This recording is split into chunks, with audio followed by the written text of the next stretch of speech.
નમસ્કાર દર્શક મિત્રો, હું શીતલ મહેતા ન્યૂઝ ઓફ કચ્છમાં આપનું સ્વાગત છે। જોઈએ આજના સમાચાર। ભુજમાં 117 પ્રકારના 4 લાખથી વધુ વૃક્ષો ધરાવતું વિશ્વનું સૌથી વિશાળ મિયાવાકી જંગલ ટુરિસ્ટો માટે ફોરેસ્ટ બાથ બન્યું છે।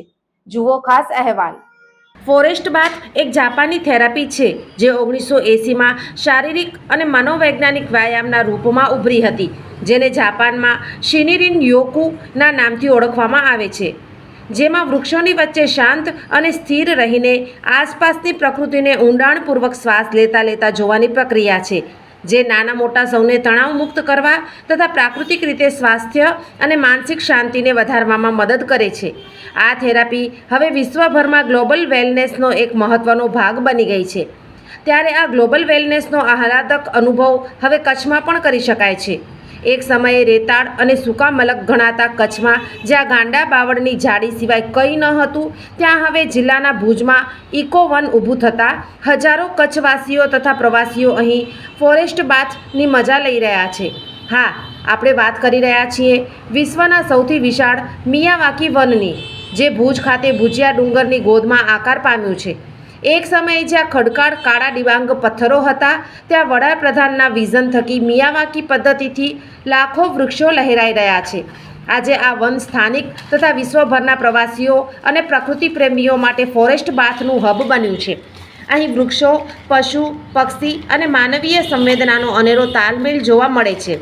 વડાપ્રધાન નરેન્દ્રભાઈ મોદીના વિકાસના વિઝન થકી કચ્છનું સફેદ રણ, ધોળાવીરા તથા સ્મૃતિવન વૈશ્વિક સ્તરે પ્રવાસીઓ માટે આકર્ષણનું કેન્દ્ર બન્યા છે, પરંતુ આ સાથે ભુજના ભુજિયા ડુંગરમાં ભૂકંપના દિવંગતોની યાદમાં બનેલા સ્મૃતિવન સાથે ઊભું કરાયેલું વિશ્વનું સૌથી મોટું મિયાવાકી વન ભુજ કચ્છવાસીઓ તથા ટુરિસ્ટોમાં એક થેરાપી વન તરીકે ઉભર્યું છે। અહીં પ્રથમ ફેઝમાં વાવેલા 117 પ્રકારના 4 લાખથી વધુના વૃક્ષો, છોડ વગેરે તન અને મનને નવી ઉર્જા પ્રદાન કરનારા છે। એક એવી ઇકો કોલોની આકાર પામતા આ સ્થળ ફોરેસ્ટ બાથ માટે આકર્ષણનું કેન્દ્ર બન્યું છે। વર્ષ 2021થી વર્ષ 2023 સુધી આ વનમાં સરકાર અને ખાનગી સંસ્થા કંપનીઓના સહિયારા પ્રયાસથી પ્રથમ ફેઝમાં 5 લાખથી વધુ વૃક્ષોનું વાવેતર કરાઈ ચૂક્યું છે, જ્યારે બાકીના 2 ફેઝ મળીને કુલ 40 લાખ વૃક્ષો ભુજિયાની ગોદમાં ઉછરીને ઘટાદાર જંગલ ઊભું કરાશે। વિશ્વના સૌથી વિશાળ મિયાવાકી આ વનની ખાસિયત એ છે કે આ વનમાં ફળાઉ વૃક્ષોથી માંડીને ઔષધીય છોડ, ફૂલોના છોડ તથા અન્ય તમામ પ્રકારના વૃક્ષોનું વાવેતર કરાયું છે।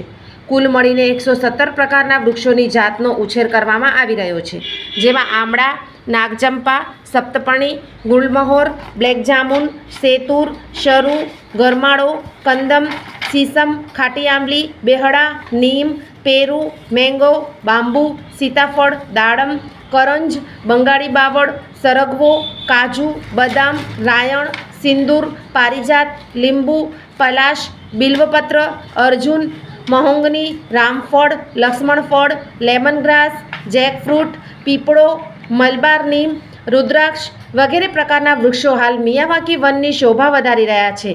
આગળના 2 ફેઝમાં પણ આ પ્રકારના વૃક્ષોનું રોપણ કરીને જંગલ વિસ્તારને વધુ ગાઢ બનાવાશે। જાપાનના 91 વર્ષીય બોટેનિસ્ટ ડૉક્ટર અકીરા મિયાવાકીએ 40 વર્ષ પહેલાં આ ટેકનિક વિકસાવી હતી।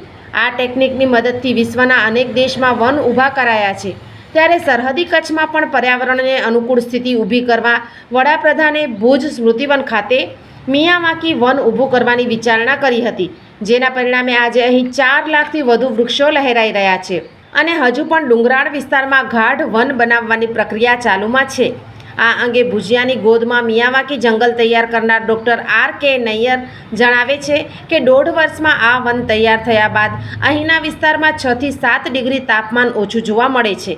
ડૉક્ટર સામાન્ય રીતે આરોગ્ય સુધારા માટે માસમાં 1 વખત ફોરેસ્ટ બાથ લેવાનું કહેતા હોય છે, ત્યારે કચ્છમાં તૈયાર થયેલા આ વનમાં 8 કિલોમીટરનો વોક વે બનાવાયો છે, જેમાં અનેક લોકો મોર્નિંગ અને ઇવનિંગ વોક કરીને સ્વાસ્થ્ય સુધારી રહ્યા છે। કાર્બન મુક્ત વાતાવરણના કારણે અહીંનું વાતાવરણ પ્રફુલ્લિત કરનારું છે। અહીં વન વચ્ચે બનેલા 50 ચેક ડેમમાં વરસાદના પાણીના સંગ્રહથી તેમાં કુદરતી રીતે માછલી તથા કાચબા પણ જોવા મળ્યા છે। વડાપ્રધાન નરેન્દ્ર મોદીના વિકાસના વિઝન થકી સરહદી કચ્છમાં માત્રમાં રણ નહીં પરંતુ પ્રવાસીઓ માટે પણ વન જોવાલાયક નજરાણું બન્યું છે. આ અંગે ભુજોડી શાળાના પ્રિન્સિપાલ તથા કોરોના કાળ બાદ લોકોને પ્રકૃતિને નજીક લઈ જવા માટે પ્રયત્નશીલ તથા લોકોને વિવિધ સ્થળો પર નેચર વોક માટે લઈ જતા પિયુષભાઈ ટાંક જણાવે છે કે કોરોના કાળમાં સૌ કોઈ ઘરમાં રહેતા હોવાથી લોકો બહાર નીકળીને પ્રકૃતિની નજીક આવે તથા તણાવથી મુક્તિ મેળવે તે માટે અમે દર સપ્તાહે રજાના દિવસોમાં કચ્છના વિવિધ વૃક્ષો આચ્છાદિત પ્રાકૃતિક સ્થળો પર લઈ જવાનું શરૂ કર્યું. ફોરેસ્ટ બાથ થેરાપી આખું સપ્તાહ કામના તણાવથી જૂઝતા કે ડિપ્રેશનનો શિકાર લોકો માટે સુખકારક છે. જે રીતે પાણીના સ્નાનથી શરીરનો થાક હળવો થાય છે તે રીતે આ વન વોકથી માનસિક સ્નાન થાય છે. નિયમિત પ્રકૃતિ વચ્ચે રહેવાથી માનસિક તમામ તણાવની મુક્તિ સાથે શારીરિક પીડામાં પણ ફેર પડે છે. જ્યારે કચ્છના વિવિધ જંગલોમાં નિયમિત ફોરેસ્ટ વોક પર લોકોને લઈ જતા જિગ્નેશ ગોસ્વામી ઉમેરે છે કે છેલ્લા 5 વર્ષથી ભુજિયા વન, વેડમાતા, લહેરથી ગંગેશ્વર તથા સુતેશ્વરથી આશાપુરા ટેકરી સહિતના જંગલોમાં અમે લોકોને ફોરેસ્ટ બાથ માટે લઈ જઈએ છીએ. કોવિડ બાદ અનેક લોકો જાતે પણ જતા થયા છે. અમે ગ્રુપ જતા હોઈએ છીએ. એકસાથે 50થી 100 લોકો હોય છે, જેમાં લોકોને નેચર વોક સાથે વનસ્પતિનું જ્ઞાન તથા અન્ય આનુષંગિક માહિતી પણ આપીએ છીએ. સતત છેલ્લા 5 વર્ષથી નિયમિત ફોરેસ્ટ વોક કરતા લોકોના જીવનમાં અનેક બદલાવ આવ્યા છે. તેઓ ઉમેરે છે કે ભુજમાં જ મિયાવાકી વન બની જતા જે લોકોને દૂર ન જવું હોય તે અહીં જ ફોરેસ્ટ બાથની મજા લઈ શકે છે. અમે અહીં ગ્રુપમાં 2 કલાકનો નેચર વોક રાખતા હોઈએ છીએ, જેમાં અહીં વાવેતર કરાયેલા અનેક ઔષધીય વૃક્ષોથી માહિતગાર થવા સાથે ટ્રેકિંગનો પણ લોકો આનંદ લે છે. આ અંગે ભુજના મિનલ ગોહિલ જણાવે છે કે મારો 10 વર્ષનો દીકરો માહિર ગોહિલ પ્રકૃતિ પ્રેમી છે. તેને અમે નેચર વચ્ચે જવા પ્રેરિત કર્યો. જે બાદ તે રજાના દિવસોમાં આસપાસના જંગલમાં પિતા સાથે અથવા ફોરેસ્ટ વોક પર જતા ગ્રુપો સાથે જઈ રહ્યો છે. જે બાદ તેના સ્વભાવમાં બદલાવ થયો છે. પહેલાં તે હાઇપર એક્ટિવ તથા ચંચળ હતો, પરંતુ જ્યારથી ફોરેસ્ટ બાથ લેતો થયો છે ત્યારથી વધુ શાંત અને પર્યાવરણ પ્રત્યે સંવેદનશીલ બન્યો છે. તેના અભ્યાસમાં એકાગ્રતા વધી છે. તેઓ વધુમાં જણાવે છે કે આધુનિક જીવનશૈલી અને કામકાજના કારણે આજના સમયમાં લોકોને પ્રકૃતિની વચ્ચે રહેવાનો મોકો જ નથી મળતો, પરંતુ ભુજની વચ્ચે વડાપ્રધાને ઝડપી વૃક્ષો મોટા થઈ શકે તે માટે મિયાવાકી પદ્ધતિનો ઉપયોગ કરીને એક આખું જંગલ ઊભું કરી દીધું છે. જેના કારણે અમારા જેવા અનેક ભુજની આસપાસ રહેતા નાગરિકોને સ્થાનિકે જ રોજ વન સ્નાન ફાયદો મળી રહ્યો છે. હું છેલ્લા 3 વર્ષથી રોજ અહીં આવું છું, જેનાથી મારા શારીરિક તથા માનસિક સ્વાસ્થ્યને ખૂબ જ ફાયદો થયો છે. વન સ્નાન શા માટે જરૂરી છે? વન સ્નાનનો અભ્યાસ વયસ્ક અને બાળકો તમામને લાભપ્રદ છે. આ અંગે પર્યાવરણવિદ જણાવે છે કે પોતાની તમામ ઇન્દ્રિયોથી વનના વાતાવરણને ગ્રહણ કરવાના અનુભવને વન સ્નાન કહેવાય છે. આ માત્ર જંગલમાં ટહેલવું નથી, પરંતુ જંગલના દ્રશ્યો, ધ્વનિ અને ગંધ વગેરેને સચેત અને ચિંતનશીલતા સાથે મહેસૂસ કરવાનો અભ્યાસ છે. આ અભ્યાસ 1980ના દશકમાં જાપાનમાં વિકસિત કરવામાં આવ્યો હતો. તેને જાપાને રાષ્ટ્રીય સ્વાસ્થ્ય કાર્યક્રમનો ભાગ પણ બનાવ્યો હતો. એક સંશોધન અનુસાર વન વાતાવરણના કારણે રક્તચાપ, હૃદયની ગતિ અને હાનિકારક હોર્મોનના સ્તરને ઓછો કરે છે.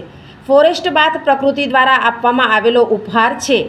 ડિપ્રેશન, તણાવ, ચિંતા, એન્ઝાયટી, ડાયાબિટીસ, મેલેટ્સ જેવી અનેક સમસ્યાઓમાં ફોરેસ્ટ બાથિંગ વરદાન સમાન છે. મૂડને સારું કરવામાં અને સકારાત્મકતા વધારવામાં વન સ્નાન થેરાપી કારગર છે. શરીરની ઇમ્યુન સિસ્ટમને વધારે છે. ADHDવાળા બાળકો માટે વન સ્નાન ફાયદાકારક છે. એક રીતે આ થેરાપી ભાગદોડભરી જિંદગીમાં તણાવ અને પ્રેશરથી છુટકારો મેળવવા માટે ફાયદાકારક છે. હાલના સમયમાં લોકો 90% સમય ઘરની અંદર વિતાવે છે. COVID-19 મહામારી બાદ દરેક વ્યક્તિ દિવસનો મોટાભાગનો સમય મોબાઈલને આપી રહ્યો છે. લોકોનો સ્ક્રીન ટાઈમ વધી ગયો છે. કામ દરમિયાન પણ લોકો ઇલેક્ટ્રોનિક ડિવાઇસના સતત સંપર્કમાં રહેતા હોય છે, જેના પરિણામ સ્વરૂપ ટેકનોસ્ટ્રેસ નામક નકારાત્મક તણાવ ઊભો થાય છે. લોકોમાં માથાનો દુખાવો, થાક, ઓછી નીંદર તથા વધુ ચિંતા સહિતની સમસ્યા વધી ગઈ છે. આ બધી સમસ્યાના કારણે બ્લડ પ્રેશર, ડાયાબિટીસ તથા હૃદયરોગ સહિતના ગંભીર રોગ વધી રહ્યા છે. આરોગ્ય નિષ્ણાતો અનુસાર વન સ્નાન કેવી રીતે કરવું? ઇલેક્ટ્રોનિક ડિવાઇસ બંધ કરીને સચેત રહેવું, ધીમા ચાલવું જેથી જંગલને વધારે નજીકતાથી જોઈએ અને મહેસૂસ કરી શકાય. ઊંડો શ્વાસ લેવો, શ્વાસ અંદર લેવાના સાપેક્ષે બહાર 2 ગણી ઝડપથી શ્વાસ છોડવો જેથી શરીરને સંદેશ મળી શકે કે તે આરામ કરી શકે છે. આસપાસની પ્રકૃતિની ચીજોની સુગંધ લ્યો. તમામ ઇન્દ્રિયોનો ઉપયોગ કરીને આસપાસના વાતાવરણને મહેસૂસ કરો. વધુમાં વધુ સમય વૃક્ષો વચ્ચે રહો. અહેવાલ જિજ્ઞા વરસાણી. નમસ્કાર, મારું નામ જિગ્નેશ ડી ગોસ્વામી છે. હું ભુજથી છું. 2020-21ના કોરોના કાળથી હું અને મારા મિત્રો અમે બધા લોકો જંગલમાં ફરતા અને ધીરે ધીરે અમારું એક ગ્રુપ કે જે જંગલમાં ફરતું થયું. અમે જ્યારે જંગલમાં ફરવા લાગ્યા ત્યારે ઘણા બધા લોકો અમારા સાથે ધીરે ધીરે જોડાવા માંડ્યા અને એક મોટા ગ્રુપમાં પરિવર્તિત થયું. જ્યારે આજે આ બધા લોકો અમારા સાથે રેગ્યુલર ટ્રેકિંગમાં અને ફોરેસ્ટ બાથમાં અમારા સાથે જોડાતા હોય છે. એવી જ રીતે 2022માં આપણા વડાપ્રધાન શ્રી નરેન્દ્રભાઈ મોદીએ કચ્છને બહુ મોટી ગિફ્ટ આપી, એટલે કે ભુજ સિટીની વચ્ચે જ મિયાવાકી ફોરેસ્ટ જે ખુલ્લું મૂક્યું છે. એની ઘણા બધા લોકો એનો ફાયદો લે છે. જેમ કે ત્યાં કને મોર્નિંગ વોક છે અને મોર્નિંગ ફોરેસ્ટ બાથ આપણે કહી શકીએ લેતા હોય છે. તો ત્યાં કને ઘણા બધા લોકો એ ફોરેસ્ટ બાથ લે છે. એની સાથે સાથે કચ્છમાં ઘણી બધી અલગ અલગ જગ્યાઓ છે કે ત્યાં કને પણ લોકો ટ્રેકિંગમાં અને ફોરેસ્ટમાં રખડવા, જંગલમાં રખડવા જતા હોય છે. આવી રીતે આ ફોરેસ્ટ જે છે એની અંદર વોક કરતાં કરતાં ઘણા બધા લોકો ત્યાં મેડિટેશન કરે છે, વોક કરે છે અને એના ફાયદા લે છે. આજે આ ભાગદોડભરી જિંદગી છે તો ફોરેસ્ટના ઘણા બધા ફાયદાઓ છે. તો એ વૃક્ષો અને વૃક્ષોના ફાયદા અને એની સાથે એ વૃક્ષોથી થતા ફાયદા અને એમાં ફળ ફ્રૂટ ઘણું બધું છે જેને લોકો જાણે છે, માણે છે. અને અમારા સાથે બહુ મોટો ગ્રુપ જે છે એ આના ફાયદા લેતો હોય છે. ફોરેસ્ટ વોકની અંદર ઘણી બધી વખત અમે અલગ અલગ નાની મોટી ઇવેન્ટો કરતા હોઈએ છીએ જેથી લોકોમાં અવેરનેસ આવે, કચરો ઓછો કરે. ગુજરાત ગવર્મેન્ટની અને સેન્ટ્રલ ગવર્મેન્ટની જે પણ અલગ અલગ સ્કીમો છે કે લોકો વૃક્ષો વાવે, વૃક્ષોને જાળવે, પ્લાસ્ટિક ફ્રી ઝોન કરે, કચરો ઓછો કરે, કચરો જ્યાં પણ કરે ડસ્ટબિન જે છે એની અંદર મૂકે ને એવું બધું અમે એક્ટિવિટી કરતા હોઈએ છીએ. તો લોકો આમાં જોડાય છે અને આના ઘણા બધા ફાયદા થાય છે. તો એવી જ રીતે લોકો જોડાતા રહે. ફોરેસ્ટ કચ્છમાં ઘણી બધી અલગ અલગ જગ્યાએ નાના મોટા જંગલો છે એને બચાવે, એના ફાયદા લે, એમાં ફરે અને લોકોને જાગૃત કરવાનું કામ છે. ગવર્મેન્ટ ઘણી બધી અલગ અલગ સ્કીમોથી પણ કરતી હોય છે. તો જાગૃત રહી અને કામ કરે અને આમાં જોડાય. દર્શક મિત્રો, આજે તારીખ 6 જૂન 2025. આ હતા આજના સમાચાર. આવતીકાલે ફરી મળીશું. ત્યાં સુધી મને રજા આપશો. નમસ્કાર.